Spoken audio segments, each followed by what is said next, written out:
My husband let his mistress wear my dead sister's dress, and said I should be grateful. The words wouldn't fully register, not at first. They echoed somewhere in the back of my skull, dull and surreal, like a line from someone else's nightmare. But no, this was my house, my kitchen, and my life cracking open at the seams. I had just returned from Seattle. 5 long days of back-to-back presentations, flights, forced smiles, and lukewarm hotel coffee. I missed my bed, my dog, and the feeling of being grounded in something that felt like mine. The taxi dropped me off just after noon. The sun was bright over the New Jersey shoreline, casting a golden glow over our little 2-story home. It was the kind of house people called charming. Vintage cabinets, creaky floors, and a rose bush that bloomed without permission. It had character. It had history. It had Lily. Every corner of that house still whispered my sister's name. I rolled my suitcase up the stone path, past the porch swing she had painted lavender one summer. My key clicked in the lock. The smell of ocean salt and cinnamon candles hit me before I even stepped inside. Then I heard the clink of a spoon against ceramic. The kitchen. I stopped in the doorway. She was barefoot, legs crossed at the ankles like she owned the place. A loose wave of glossy brown hair spilled down her back, and her skin glowed like she'd been dipped in sunlight. But it was the dress that punched the air out of my lungs. White silk, high neckline, a line of tiny pearl buttons down the back. Lily's dress, the one she wore to her graduation dinner, the one Mom had packed away with shaking hands, the one we swore we'd never touch. And there it was, draped perfectly over this stranger's body, as if it had been made for her. She smiled at me. Ben said you wouldn't mind. Her voice was bright, effortless, like we were girlfriends bumping into each other at brunch. Like this wasn't a sacred betrayal sitting right in front of me, drinking from my favorite mug. She lifted it slightly toward me, yellow with a chipped handle, the one Lily bought me at a yard sale in Cape May. I didn't speak. Couldn't. I looked at her, then the dress, then the mug. Everything felt distant, like I was underwater. The kind of slow, muffled disorientation you get right before the world tilts on its axis. I'm Maya, she added, like her name might explain all of this. I wanted to scream. But the scream got lodged somewhere in my throat, wrapped in grief and rage and 5 years of pretending I was fine. I gripped the back of the dining chair. My nails dug into the wood. The kitchen was warm, sunny even. There were lemons in the bowl on the counter. My scarf still hung from the chair where I'd left it. And this woman was sitting in my sister's ghost. I didn't know anyone was home, Maya said, standing suddenly. I mean, Ben said you were out until tonight, so... She trailed off as I stared at the hem of the dress, brushing her knees. You know that dress isn't yours, I said, my voice lower than I expected, quieter. But steel underneath. Maya tilted her head, lips parting in mock concern. Oh, I mean, it was just hanging in the guest closet. I didn't think... The front door opened. Footsteps. Then his voice. Oh, you're already back? Ben, my husband. Tall, careless, easy with smiles that used to make me feel safe. He walked in, grocery bag in one hand, keys in the other. He looked at me like I was the one who should explain something. Maya found the dress, he said casually, setting the bag on the counter. She really loved it, and I figured, it's not like Lily can wear it anymore. My vision went red, but my body didn't move. My lips didn't part. I stood there, stuck between timelines. Before Lily died. Before this house became a graveyard for our shared memories. Before my husband decided my grief was negotiable. She looks beautiful, doesn't she? Ben added, glancing at Maya like she was a sunset. She looks like a thief, I said. Maya gasped, all faux innocence and open palms. Ben sighed. Charlotte, come on, don't make this a thing. It's just a dress. Just a dress. He didn't see it. He didn't see what I saw. The betrayal draped in silk, the bones of my sister buried beneath every careless decision they made in my absence. I turned away. If I didn't, I'd break something. Ben's words echoed long after he left the kitchen. It's just a dress. I stood there until my fingers stopped shaking. Maya had disappeared upstairs, probably to try on more pieces of my past. But I couldn't move. My legs felt like lead. It wasn't just a dress. It was the last thing Lily gave me before she died. 3 years ago, I watched my sister disappear day by day. Ovarian cancer. Stage 4 by the time they found it. Lily, the one who could light up a room just by walking into it, the one who never lost her temper, even when I did, who always had bobby pins in her purse and peanut M&Ms in her glove compartment. She shrank. Her thick chestnut hair fell out in clumps. Her voice grew thinner. But her smile, it stayed longer than anything else. We used to walk in the park near the hospice when she had the strength. I'd bring iced tea in thermoses, and she'd wear that big straw hat that made her look like a tourist. She'd say ridiculous things like, "If I die before the fall season, I'm haunting you until Halloween." We laughed.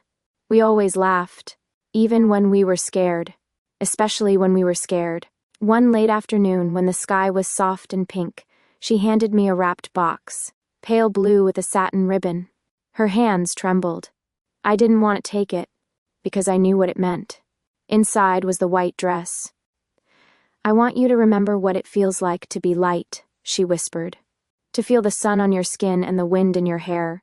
To just be alive." I didn't cry in front of her. Not then. I hugged her. Said it was beautiful. Said I'd wear it when we go to the beach next summer. She nodded, knowing there would be no next summer. After she passed, I hung the dress in the back of my closet, zipped in a garment bag like a relic. I couldn't bear to touch it. It wasn't just silk and thread. It was her. Her scent. Her laughter. Her memory. And now, it was gone. I stormed upstairs. Our bedroom still smelled faintly of lavender spray. But something was off. Cold. I threw open the closet door. Empty hanger. The spot where the garment bag had been for 3 years, just space now. I stared at it like it might apologize. Like it might rewind time. What was she doing going through my things? Who even was she? And Ben? How could he let her? Why that dress of all things? It wasn't the sexiest thing in the closet. It wasn't flashy. But it was sacred. It meant something. I sat on the edge of the bed, fists clenched in my lap. Ben hadn't touched me in weeks. I had chalked it up to work stress, to travel, to getting older. We'd grown quiet in the way married people sometimes do, like static turning into silence. But now I wondered, when had he stopped being my partner? When had he become someone who saw my grief as clutter? The real heartbreak wasn't just that he let her wear Lily's dress. It was that he didn't understand why it mattered. That moment, the one when someone you love looks at your open wound and doesn't even blink, that changes things. I wasn't sure when it happened, but suddenly Ben didn't feel like home anymore. And that terrified me more than anything. I stood, walked back to the mirror, and looked at my reflection. I looked tired, older than I felt. My lipstick had faded, and there was a faint crease between my brows from too many days spent frowning into spreadsheets. But under that, somewhere, I was still me. The girl Lily used to call her anchor, and Lily had given me that dress because she knew I'd need to remember that. To feel light, to stay grounded, to live. Now some stranger was walking around in it like it was a damn Forever 21 bargain. I closed my eyes. Let the anger rise, warm and sharp. If Ben wanted to treat my grief like it was optional, like it was some outdated furniture to be donated or ignored, fine. But I wasn't going to stand in my own house and watch someone else wear my sister's goodbye. It's strange how memory can sweeten the beginning of something bitter. There was a time I thought Ben was the kindest man I'd ever met. We met at a house party, a mutual friend from college who'd just gotten a promotion and threw a clumsy little backyard celebration with dollar store tiki lights and overcooked hot dogs. I wasn't planning to stay long. Lily had been gone just 6 months. I still felt like I was floating just above my own skin. Like I didn't belong anywhere except in grief. But Ben was different. He didn't push. He didn't ask a million questions like most people did when they didn't know what to say. He just listened. He sat with me on the back steps, handed me a ginger beer, and said, "You look like someone who's holding up the whole world on one shoulder." I hadn't even told him about Lily yet. That night we talked until 2 a.m., no small talk. Just real things. Our families, our fears, what we wanted that we hadn't dared admit before. His calm steadiness was magnetic, like a weighted blanket for my cracked soul. He was warm, quiet, safe, and after so many months of raw pain, that felt like rescue. We got married the following spring. Nothing big, just close friends, a courthouse, and brunch with mimosas. I wore a blush pink dress, and he wore navy blue. He cried harder than I did. I remember thinking, I'm finally allowed to be happy again. He moved into my place. It made sense. I'd inherited the house after my parents passed, and I had already planted roots. At first, everything felt like a fresh start. We hung new curtains, painted the spare room a soft sage green, talked about turning it into an office or maybe a nursery someday. But the thing about new beginnings is that they don't erase what came before. Ben was gentle with me in the early days. He let me cry about Lily. He went with me to her grave on her birthday. He held my hand during those long, quiet evenings when everything felt too still. But then months turned into a year, and I kept carrying my sister with me. And Ben, he started pulling away. It began with little things. You're still wearing that necklace she gave you? Or, maybe it's time we cleared out that old box in the closet. He never said it cruelly, always with that soft tone, the one that sounded like concern. But the message was always the same: move on already. I threw myself into work. Project management suited me, structure, control, goals. I was good at it. And my salary paid our bills while Ben bounced between short-term marketing contracts that weren't the right fit. At first, I didn't mind being the breadwinner. I liked being capable. But as his career stalled, and mine accelerated, something shifted. He became more sensitive, resentful even. I'd come home after 12-hour days and find him scrolling his phone, dishes in the sink, laundry half done. When I asked about it, he'd shrug. You're the one who's good at being busy. Then came the real gut punches. Do you ever stop grieving long enough to live? She's been gone for years, Shar. Maybe you just like feeling sad. Maybe it gives you purpose. Those words didn't come all at once. They trickled in over time, like a slow leak in a ceiling. You ignore it until it's rotted everything underneath. I used to believe he was helping me heal, but maybe what he really wanted was for me to stop needing anything at all, especially if it made him feel like he was falling short. The truth I hadn't wanted to face until now? Ben didn't want to be my partner through pain. He wanted the version of me that came after the pain, cleaned up, smiling, grateful. Someone who didn't make things complicated. Someone lighter. But that's not how grief works. It doesn't leave you. You just learn to live around it. And now I saw it for what it was. Ben had stopped being a safe place. He had become a mirror held up to my sorrow, reminding me that I was too much, too broken, too stuck. Our house, this house that once held our beginning, now felt like a museum of tension. Every room had a memory. Every shelf held dust and distance. And in the middle of all that history, some girl in my sister's dress was making herself comfortable. I didn't know what was worse, that he let her in, or that I let it get this far. I couldn't sleep that night. Every time I closed my eyes, I saw her, barefoot in Lily's dress, sipping coffee like she belonged in my kitchen. Like she had been there before. Because she had been. At 2 a.m., I sat on the edge of the bed, my bed, and opened Instagram. I hadn't even known her last name until earlier that evening, when I overheard Ben say it casually as they laughed in the living room. Maya Jennings. As if she were a coworker or a neighbor, not a woman sleeping under my roof. I typed it in, my fingers colder than I expected. There she was. Maya Jennings. 26. Her profile was public. Her feed was the kind that made you feel like your life was too small. Golden hour selfies, curated brunch photos, ocean views with captions like catching flights, not feelings. She had over 4,000 followers, and the kind of glowy skin influencers paid to fake. And there, 3 rows down, a photo of her and Ben. It wasn't graphic, just a shot of them laughing on a rooftop at sunset, drinks in hand, but it was the intimacy in the angle. His hand brushing her hip. The way she leaned into him, like she'd been doing it for a while. I clicked through her stories, my heart crawling further into my throat with each tap. Clinking glasses, candles, a slow pan across a dinner plate. And then Ben's voice, off camera. You always know how to pick the best places. That was 2 nights ago. 2 nights ago when he'd told me he was working late. I stared at the screen like it might apologize. It didn't. The next morning, I went outside to clear my head. The chill in the air was sharp, slicing through my thoughts like glass. As I stepped out onto the porch, I ran into Mrs. Keener, our neighbor from across the street, cardigan draped over her shoulders, walking her ancient terrier. "Oh, Charlotte," she smiled. "Is everything all right over there?" I blinked. "What do you mean?"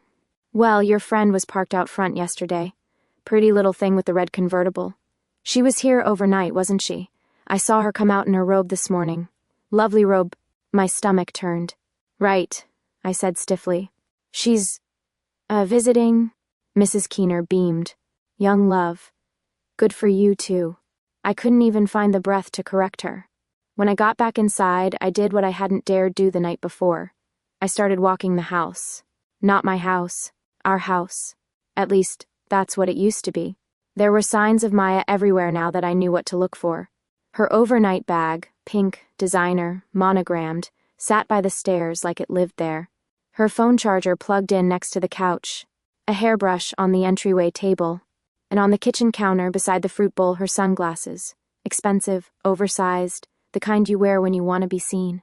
I stood still for a moment, stunned by how deeply she'd already burrowed in. And then, I walked upstairs. The bedroom door was slightly ajar.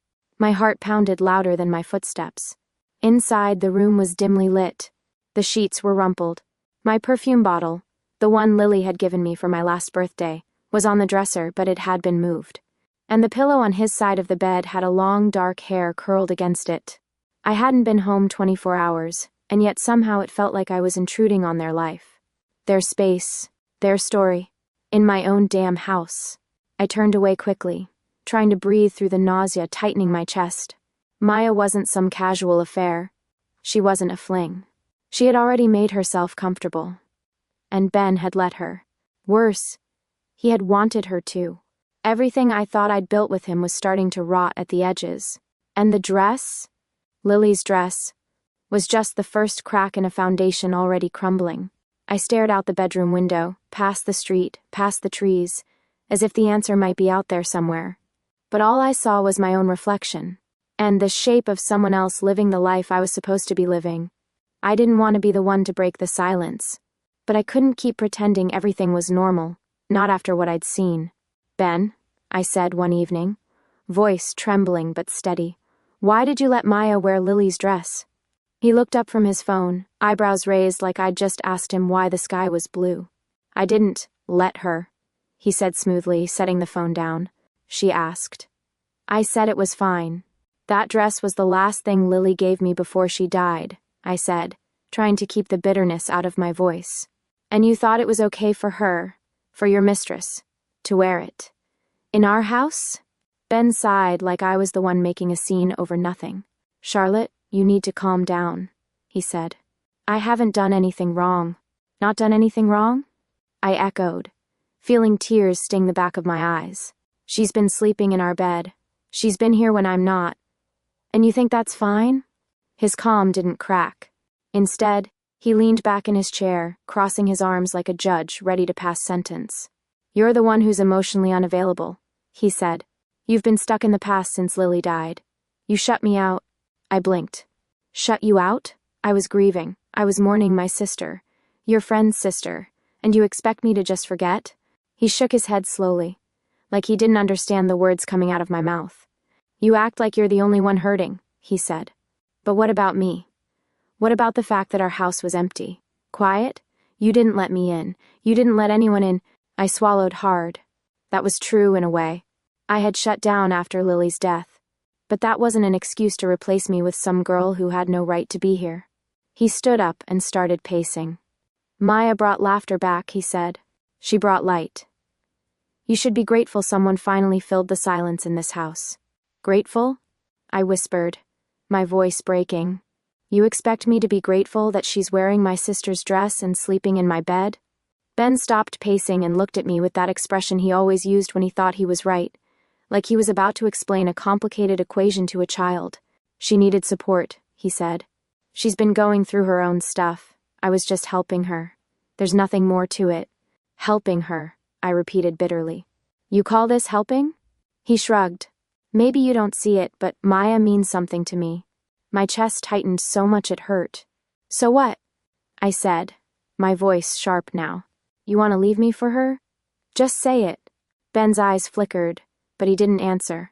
Instead, he looked away and muttered, I just want you to understand why I did what I did. I shook my head, feeling the last of my hope crumble. You don't get to make me understand anything, I said. tears finally spilling down my cheeks. You betrayed me. You betrayed Lily. And you expect me to say thank you? I turned and ran out of the room before he could say anything else. In the bathroom, I locked the door and sank to the floor, sobbing harder than I had in months. The house that used to hold my happiest memories felt like a prison now, and I didn't know if I'd ever find a way out. After that night, I barely spoke to Ben. The silence in the house was thick, heavy like fog settling over every room. I couldn't sleep, couldn't eat properly. My mind kept drifting back to Maya in that dress, my sister's dress, and Ben's cold words. But then, something unexpected happened. I was looking for my journal in the bedroom closet when I noticed a small faded box tucked behind some old sweaters. It wasn't mine. It was Lily's. I pulled it out carefully, dust motes dancing in the late afternoon sun. The box was old but well kept, covered in stickers and little doodles from our childhood. I hadn't thought about it in years. Inside, wrapped in a soft scarf, were several notebooks, Lily's diaries. My heart pounded. I opened the top one and found a folded envelope, sealed with a faint lipstick mark. On it, in Lily's handwriting, was a note, if anything ever happens.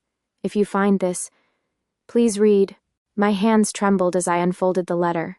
Lily's words spilled onto the paper, full of her warmth but also a sharp clarity I hadn't expected. She wrote about the last months of her life. The pain, the fear, the loneliness. But most striking was what she said about Ben. I don't trust him, she wrote. Not really. There's something about the way he looks at women, even when he's supposed to be focused on me. I saw it in the hospital. That smile that doesn't reach his eyes. Charlotte, you need to be stronger than me. Don't let him dim your light. I swallowed hard, feeling a mix of relief and anger. How had I missed this? How could I have trusted him so blindly when Lily saw right through him? The letter continued. Promise me you won't lose yourself. Promise me you'll live, really live, even if I'm not there to cheer you on. You are brighter than you think. You are more than the grief, the loss. You are everything good I hoped for. Tears blurred my vision. For the first time in months, I felt a flicker of hope, a whisper that maybe I wasn't alone. Lily's voice, frozen in ink, was reaching out to me from beyond the grave. I read the letter again and again, letting her words soak into every corner of my heart. That night, I didn't cry myself to sleep. Instead, I sat by the window, clutching the letter, feeling a strange sense of peace. Maybe it was time to stop being a victim. Maybe it was time to find myself again. Lily's last gift wasn't just the dress. It was this letter, her voice urging me forward when I thought all hope was lost. The morning sun spilled through the curtains, sharp and bright, like a spotlight on the mess my life had become. I woke up feeling something I hadn't felt in months. Clarity. Resolve. Enough. No more hiding behind memories or silence. I got out of bed, put on my shoes, and walked to the kitchen. There she was. Maya.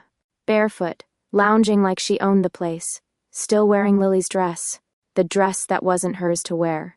She looked up, surprised. Charlotte, what are you doing up so early? I didn't answer. Instead, I walked over to the cabinet and pulled out my coffee mug. The one with the chipped handle that Lily loved. I took a slow sip and met Maya's eyes. This dress, I said, voice steady, was my sister's, Lily's, the last thing she gave me before she died. And you wore it without asking, in my house, like it's some kind of prize. Maya's smile faltered, replaced by a flash of something ugly, arrogance turning brittle. Ben said you wouldn't mind. He told me it was fine. Ben, I repeated, shaking my head. He told you a lot of things, didn't he? But you know what? This isn't just about him. I stepped closer, voice low but cutting. This is about respect, about boundaries, about knowing when you're the villain in someone else's story. Maya's eyes narrowed, lips curling into a sneer. Maybe if you weren't so wrapped up in your dead sister, Ben wouldn't have looked elsewhere. The words hit me like a slap, but instead of breaking, something inside me snapped. No, I said firmly. That's where you're wrong. I walked over to the hall closet and yanked open the door. There was Ben's suitcase, the one he packed the day after I confronted him. I grabbed it and slammed it on the floor in front of Maya. Clothes spilled out, his shirts, his cologne bottle, his worn-out shoes. Pack your things, I said. And don't come back. Maya's confident facade cracked. You can't do this, she said, voice shaking now. Ben and I, we We? I cut in sharply. No. It's you. Alone. She looked around as if searching for an escape, but there was nowhere to go, not while I was standing there, holding my ground. At that moment, I heard footsteps outside. I glanced out the window. Our neighbors, the Thompsons, were standing on their porch, watching everything unfold. I caught Mrs. Thompson's sympathetic look and Mr. Thompson's quiet nod. I felt a rush of strength. I wasn't invisible anymore. Not to them, not to Ben, not to Maya. I picked up Lily's dress off the kitchen table, the linen soft but heavy with meaning. Here, I said, holding it out to Maya. Take it. Let it be your trophy. Maya hesitated, her eyes flickering with uncertainty. But remember this, it was given to me by someone who loved me. You? You're just using it. Maya's lips pressed into a thin line. She looked like she wanted to argue, but the fight had drained out of her. Ben appeared in the doorway, looking lost and disoriented. Charlotte, what's going on? His voice was a mix of confusion and panic. I turned to him slowly, my voice calm but cold. You betrayed me. You let her into our home. You let her wear my sister's dress, a dress that means everything to me. Ben swallowed hard. I didn't mean to hurt you. No, I said, stepping closer. You just didn't care. I gave him one last look, one filled with everything I had held back for so long. Then I turned away. It was over. For the first time in years, I felt free. The house was quieter than I'd ever known it. The absence of Ben and Maya wasn't just silence. It was a weight lifted, a space finally cleared. I sat at the kitchen table, the same chipped mug in my hands, the same old wooden surface beneath my elbows. But everything felt different. The air tasted sharper, somehow cleaner. For the first time in a long time, I was alone. Really alone. Not lonely, but alone in a way that meant I could breathe again. I took a slow sip of coffee, the bitter warmth grounding me. My eyes drifted to the window, where the sun was starting to brighten the morning. Just then, the doorbell rang. I wasn't sure I was ready for company, but when I opened the door, there were my friends, Anna, Sarah, and Mia, all smiles and hugs, carrying pastries and casseroles like warriors bringing reinforcements. We brought backup, Anna joked, nudging me with a grin. Thought you might need some real caffeine, Sarah added, waving a steaming cup. We gathered around the kitchen table, the air quickly filling with laughter and stories, the kind that stitch wounds invisible to the world. They asked how I was, really. Not the polite small talk, but the raw truth. And I told them. About Lily, about Ben, about Maya, about the box of diaries, and that letter that changed everything. They listened. They understood. Mia reached over and squeezed my hand. You're stronger than you know, Charlotte, she said softly. You don't have to be perfect or have it all figured out. Just be you. The afternoon faded into evening as plans were made. Weekend hikes, movie nights, a girls' brunch. For the first time I felt the stirrings of hope, a sense that life could be more than grief and betrayal. Somewhere between the laughter and the coffee refills, I realized I'd been wrong. It wasn't about letting go of Lily. It was about protecting myself, my heart, my soul, from being broken by those who didn't deserve it. Lily's voice had been a beacon in the darkness. But now, it was my turn to shine. I folded the letter carefully and tucked it into my journal. Freedom felt like rage and coffee. Fierce, hot, and awakening. And I was ready. It's been a year since that day. The day my world shattered, and then slowly started to piece itself back together. I'm sitting in a small cafe, the kind with mismatched chairs and soft jazz playing in the background. I catch my reflection in the window, lighter, somehow brighter. My hair is shorter, styled in loose waves that frame my face. My clothes are simple but sharp. No more hiding behind oversized sweaters or dull colors. I smile at the barista who knows my usual order. Life feels different. Freed. My blog, Sister's Light, has become my voice. I write about loss, healing, and finding strength in the aftermath. Readers from all over send messages. Stories like mine, stories of resilience. Last weekend, I moved into a new apartment. It's smaller but filled with light, just like Lily used to say she wanted. The walls are dotted with photos, some old, some new, moments frozen in time. There's one of us as kids, arms around each other, laughing in the park.